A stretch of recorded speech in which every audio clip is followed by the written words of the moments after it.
Saludo con gusto a Javier Martín Reyes, abogado constitucionalista e investigador del Instituto de Investigaciones Jurídicas de la UNAM. Gracias por estar aquí.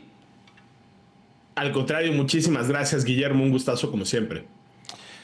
Bueno, la Suprema Corte resolvió por mayoría de 8 de sus 11 ministros abrir una controversia para revisar la reforma al Poder Judicial.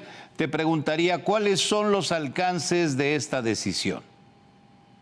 Mira, yo te diría, Guillermo, es una decisión importante, pero al mismo tiempo limitada. ¿Por qué es importante? Porque nunca antes a la Corte se le había planteado a través de este tipo de consultas una solicitud en el sentido de que una reforma constitucional se dejara sin efecto, ¿no? Quien presentó la propuesta fue el ministro González Alcántara Carrancá. Él creo que de manera responsable, lo único que dijo es que no se advertía ningún motivo como para no eventualmente hacer un análisis, ¿no? Sobre si esa es la vía adecuada, sobre si eventualmente puede haber problemas con la reforma.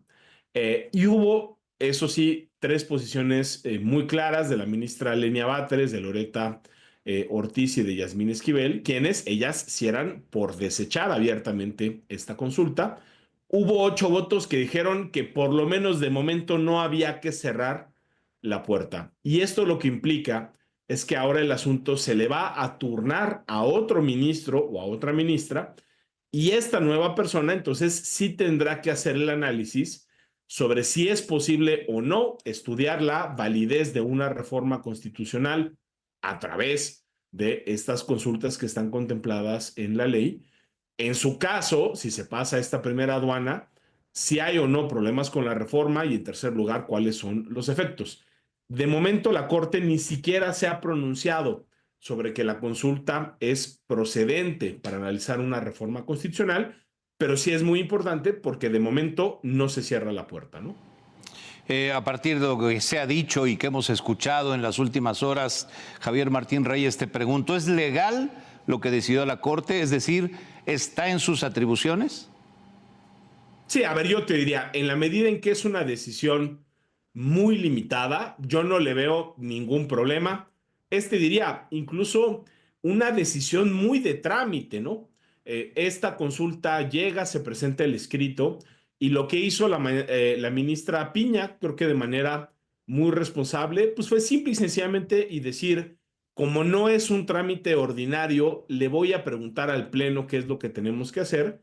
Y hubo 8 votos de ministros que dijeron, a ver, estos magistradas, magistrados hicieron un planteamiento, ¿no? Citaron la fracción 22 del artículo 11 de la ley orgánica.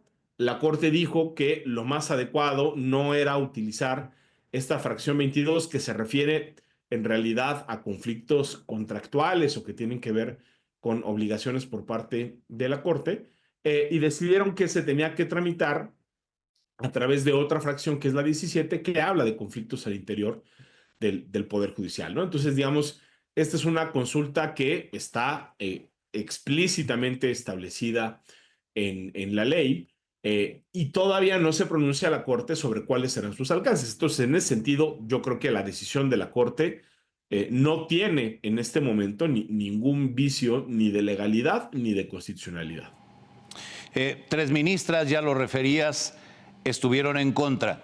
2 de ellas, Lenia Batres y Yasmín Esquivel, dijeron que la Corte estaría creando una crisis constitucional y adoptando, así lo dijeron, una actitud golpista. ¿Tiene sustento esta afirmación?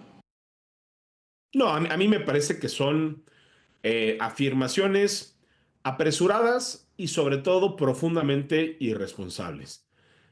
¿Por qué digo que son apresuradas, Guillermo? Porque de nueva cuenta, la Corte todavía no se pronuncia sobre la reforma.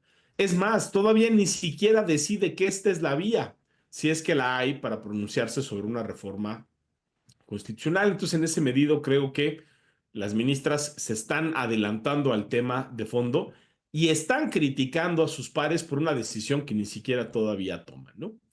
Y también digo que es profundamente irresponsable Eh, Porque en una democracia constitucional como la mexicana, con un tribunal constitucional como lo es la Suprema Corte de Justicia de la Nación, la última palabra en la interpretación de la Constitución la tiene precisamente la Suprema Corte de Justicia. Entonces, yo no sé cuál va a ser el pronunciamiento de la Corte, no me queda claro ni que sea la vía ni que necesariamente existan las mayorías en la Corte para un pronunciamiento como el que algunas voces piden, pero sí creo que para realmente tomarnos en serio el papel que tiene de la Corte, tendríamos que esperar a la decisión final que tomen las ministras y los ministros, y creo que esa decisión se tendría que acatar, sea cual sea. Hablar de golpe de Estado, hablar de golpe técnico, utilizar este tipo de expresiones, pues me parece que es algo profundamente cuestionable, es profundamente inadecuado y de nueva cuenta creo que muestra muy poca responsabilidad de quienes están formulando este tipo de afirmación. La ministra Batres fue todavía más allá al acusar a la Suprema Corte de intentar dar un golpe de Estado constitucional. Te pregunto, ¿es un exceso o hay bases que sostengan este argumento? No, definitivamente es un exceso. De nueva cuenta, yo creo que no hay ningún tipo de base para hacer esta afirmación. Es más, yo te diría, si eventualmente la Corte llega a la pregunta sobre si esta reforma constitucional es válida o no es válida, habría que decir, Guillermo, que este tema, esta cuestión sobre si puede haber control judicial de reformas constitucionales, es uno de los grandes debates del constitucionalismo, no solo en México, sino en el mundo. Hay tribunales constitucionales, Supremas Cortes, que han aceptado este tipo de control, hay otras que no. Si revisamos la historia constitucional de México, veremos que a lo largo del tiempo diferentes ministras y ministras han sostenido posiciones distintas, no siempre concordantes. En momentos la Corte ha aceptado este tipo de control, en otros momentos no lo ha aceptado. En ocasiones ha sugerido que es un control solo de forma del procedimiento, en otras ha sugerido que sí puede ser un control también de fondo. Y de nueva cuenta, yo te diría, tan no es ni golpista ni es un golpe de Estado, que hace unos pocos años se presentó, por ejemplo, un amparo que en su momento suscribió Ernestina Godoy, Ricardo Monreal y también Adán Augusto López, donde planteaban esta posibilidad y decían que una reforma constitucional era inconvencional.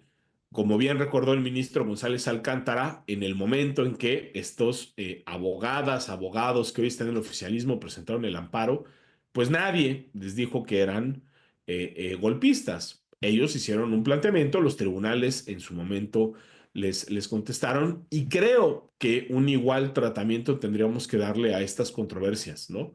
En el sentido de que ahí está el planteamiento, tendremos que esperar a las razones y a los argumentos de la Suprema Corte de Justicia de la Nación, pero estar hablando en este momento de golpes de Estado, de golpes judiciales, a mí me parece profundamente inadecuado, ¿no?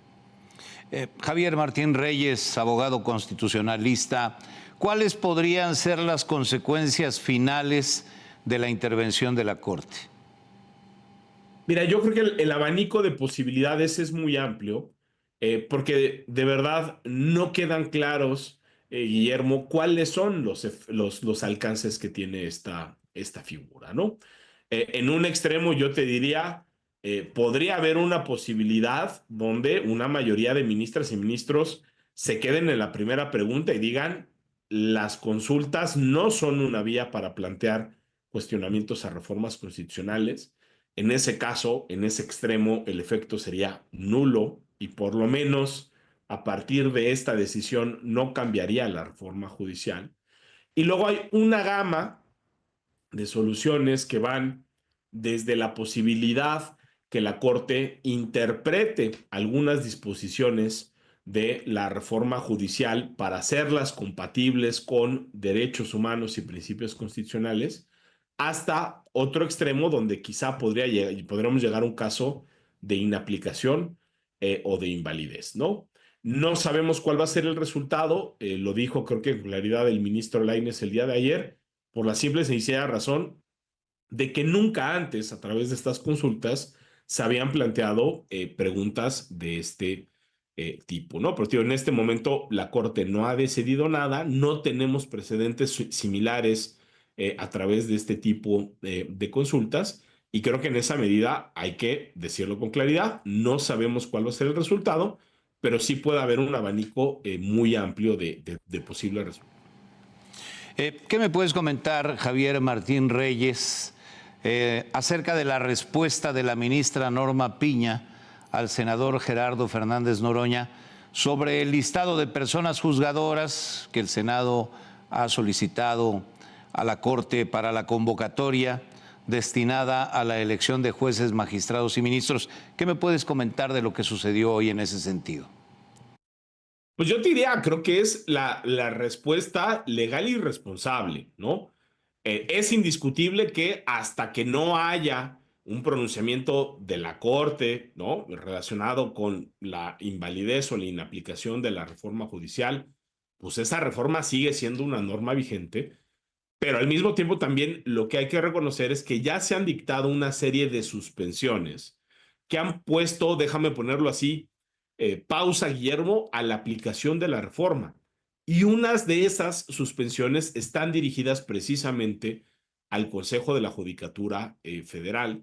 Creo que el Consejo de la Judicatura Federal, como cualquier órgano del Estado mexicano, tendría que respetar y acatar esas suspensiones. Y mientras haya una suspensión que le impida al Consejo de la Judicatura enviar esa lista de nombres, creo que muy mal haría, ¿no? El Consejo de la Judicatura, que es el que vigila el cumplimiento de la Constitución, pues quien sea el primero que viola la Constitución y la ley al incumplir con una suspensión. Creo que de momento es la respuesta correcta, y creo, Guillermo, que todo este contexto donde estamos viendo muchísimas suspensiones, impugnaciones, controversias relacionadas con la reforma judicial, pues es un recordatorio de la importancia de que haya un pronunciamiento por parte de la Suprema Corte de Justicia de la Nación. Creo que una buena resolución de la Corte lo que podría lograr es pacificar estos conflictos que estamos viendo, y al mismo tiempo, pues hay que decirlo, ¿no? También, si estamos en este contexto, fue por la irresponsabilidad de un poder legislativo que se empeñó en aprobar una reforma judicial que es abiertamente contraria a la independencia judicial, a la separación de poderes. Es una reforma judicial casi imposible de implementar en términos logísticos por la premura, por la mala confección con la cual se diseñó y se aprobó. Y estas solo son algunas de las consecuencias. Ojalá la Corte pueda corregir la plana, porque si no, mucho me temo que el camino de aquí a junio del próximo año, cuando se tendrían que hacer las elecciones judiciales, podría estar lleno, plagado de todavía más obstáculos, ¿no? Javier Martín Reyes, experto en Derecho Constitucional, gracias por estar aquí. Te lo aprecio mucho.